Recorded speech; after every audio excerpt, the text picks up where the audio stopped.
تا آهوی چشمان تو دل داده فریبم، با هر که شود مدعی عشق رقیبم.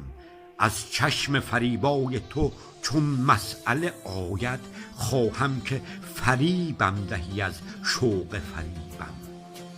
بر عهد کنم با تو وفا گرچه نداری، بر جان و دل و دیده به جز عادت ریبم.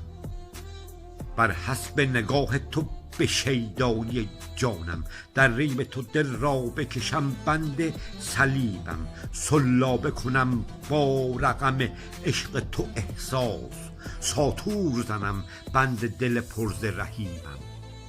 هرچند ندانم نه حسابی نه کتابی، در مکتب عشق تو چه بسیار حسیبم.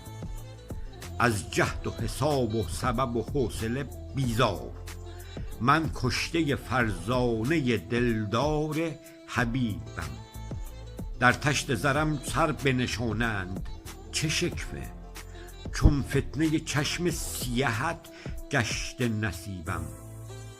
اوضاع دلم بی سر و با سر به سر آید، من کشته فتانه آن شوخ عجیبم.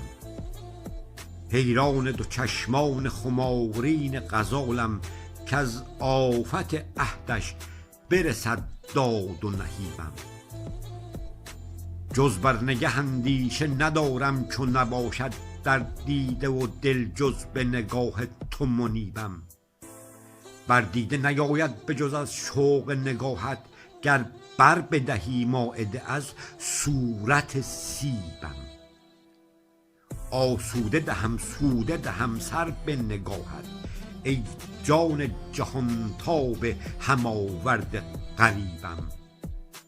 دل زخمی و حیران نگران است به جانت، جان بخش به جان با لب شیوای طبیبم. از قصه عشقت سخنی ساز بسازم، کاواز به سر دارمت از حس غریبم. طالب تو به مطلوب دل خویش دعا کن، شاید که نگارت به دعا کرد مجیب.